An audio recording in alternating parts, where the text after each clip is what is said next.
Hey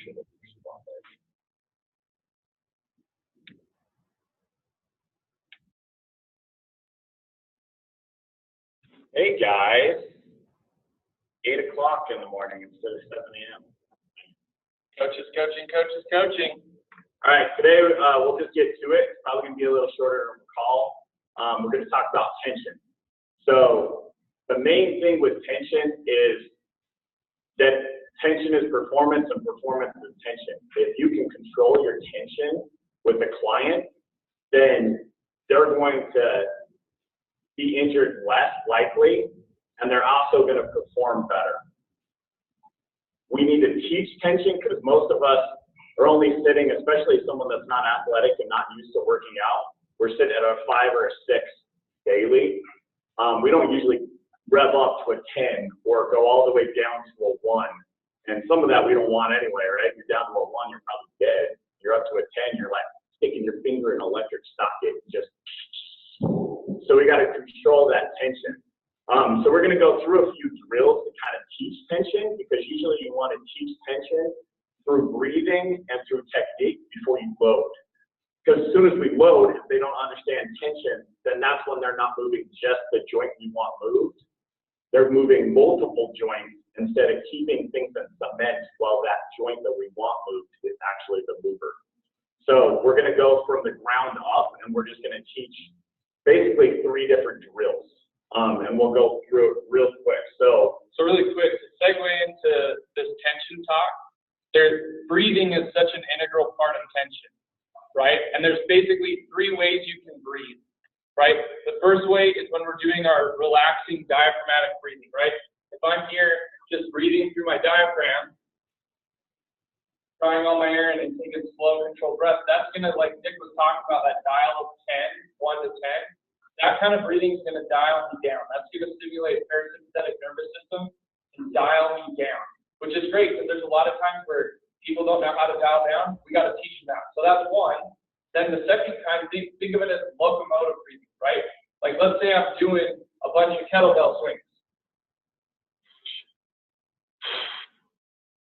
or I'm running. That's where I'm going to be just trying to exchange the maximum amount of oxygen possible. But what we really want to focus on, and what Nick's talking about as we go into this, is how do you create tension to where you can produce the maximum amount of strength. And when you learn that, tension is really a skill that can be learned, and strength is a skill that can be learned. But when you don't know how to create tension, you go to deadlift, you go to squat, you go to push, you're going to melt like a candle. So that's kind of what we're talking about movement. We can get into the depths of breathing on another talk, but that's a segue into these 3 drills we want to cover today. So, and we're going to show you how to dial it up, but we also need to be able to dial it right back down. Like, get it up there. Once you're done with the drill, right back down. So we're going to start ground up. And the first one we're going to teach is actually a pop. So push-up planks, what we're going to do. Let's go ground back. Ground. Oh, I got it. So let's do hip lifts. So we just do isolated hip lifts. We do 1 and 2 things. You could just use your hand. I like using the band if you have a tool. All you're going to do is Lane's going to slowly walk backwards as long as I can keep my positioning correct and I feel it in the right spot. So all I'm going to do is get to a full plank, right? Like a bridge. I'm going to hold my butt cheeks tight like I'm trying to crack an acorn. I'm going to keep my hands above my chest. I'm going to focus on breathing in my nose and out my mouth, and then he's going to slowly walk backwards without even feeling that tension right now. So he's going to keep walking back until I feel like I'm going to get pulled backwards from him. Keep going. Keep pulled further and further. And then I'm just going to focus on that breathing. But notice how far we walked back, and now I'm shaking. I have Parkinson's disease. That's what I want, is that tension. Is so when I'm actually sitting there, pulling away from him, I'm shaking. My nervous system is full on. I'm sitting at an 8 or a 9. Again, I'm not at a 10, or I probably have a heart attack and die. But that is the first part. So I'm supported on my spine. I'm figuring out tension from the ground in a safe position. And I'm going to turn around We're going to just go into push-up plank. So hard style. One quick thing on that last drill, guys, on that hip bridge. A lot of clients struggle to be able to connect glutes and core together, right? So when you do that drill where you're pulling them off, and they have to create that tension to lock everything in. Their glutes and core are going to relax, or are going to connect back together, and all of a sudden you're going to. I've done this so many times in class. All of a sudden you create that tension, and then it clicks. They get it. They get how to engage their glutes. They get how to engage their core.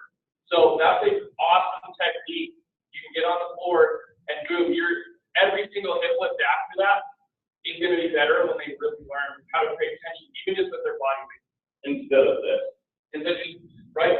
And that's where this can be such a different movement than what he just did with really, now there's no, like, we're still using body weight here, but the amount of force that we're creating is so much higher. And now we're actually getting something out of this drill. And I don't just feel like I'm moving. I feel, when I pull back on my arm, everything was tight when I was moving. So just like Boyle's system, we move from on our back to the next position up, the next position up. We're going to go to a push-up position plank. Now we're doing the same thing. We're teaching tension. Move forward a little bit. Little brother. Right there. We're doing the same thing. We're teaching tension, but now just in a push-up position. Right? But it's the same thing. We're still trying to teach tension. Everything we talked about before. Right? So I'm going to have him squeeze his heels together. Squeeze his knees together. Imagine he's got oranges in his armpits and screw his hands on the floor. And now, Nick, I want you to exhale. This is where the breathing comes in. Exhale like you're trying to put a hole in the floor. Like you're blowing out a bandwagon, blowing out birthday cake. Okay? And now from there, I can add extra kinesthetic cues, external cues. Nick, don't let me move yet. Don't let me move yet. He has to learn how to create tension to not let me push him over. Right? Now think of a client who can master this position extremely well. Rock solid, we're not moving. I'm pushing. Right? Think of a client that can master that position. Now they take that same position, that amount of tension to a deadlift, that amount of tension to a squat. This tension applies to so many movements.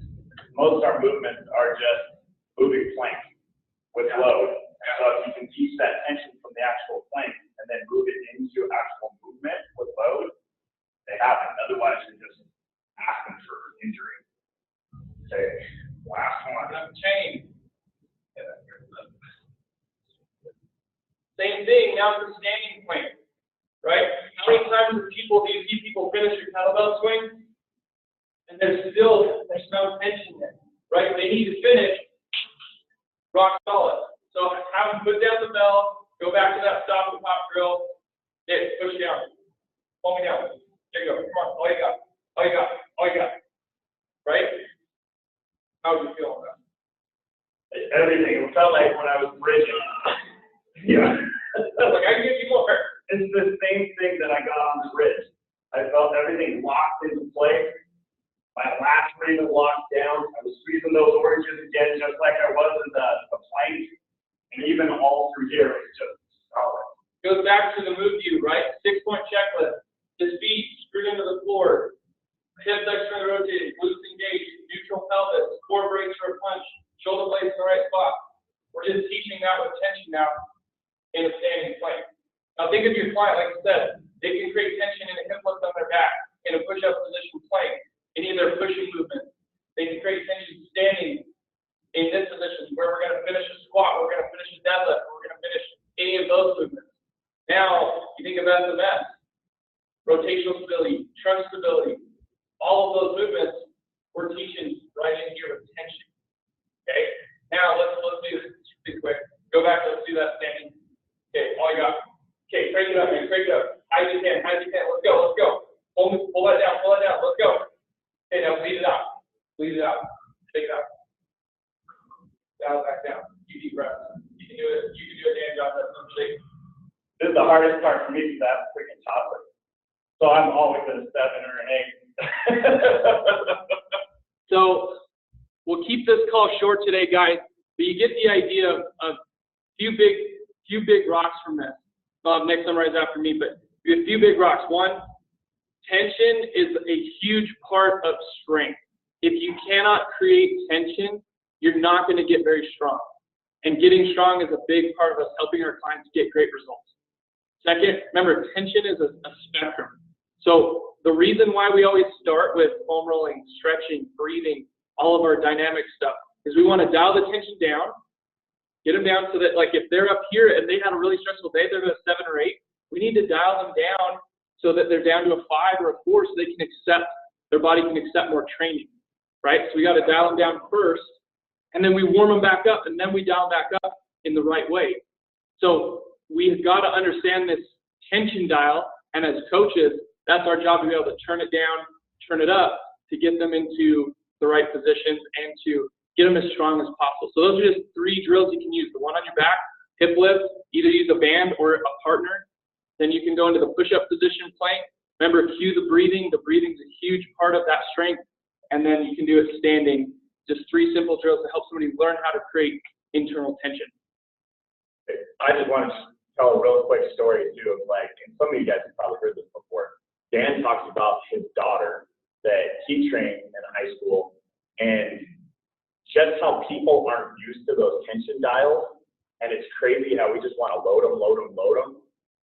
But his daughter, like, basically came into the weight room one day, and she did her PR on her deadlift. So she went out, walked over to the bar, she lifted it up. I don't remember the weight it was, but it was a ton. And then she dropped the bar, and she just started crying. And if a guy is like me, it's like, oh, what's going on? Like, yeah, what the heck? What are you trying here for? And it's because she brought that tension up to like an 8 or a 9 on that deadlift. And as soon as she dropped that bar, down to a 3. And that caused that emotional change. And that's what you need to think about with your clients too. It's like, these people aren't used to coming in and lifting weights most of the time. They're not even used to tension.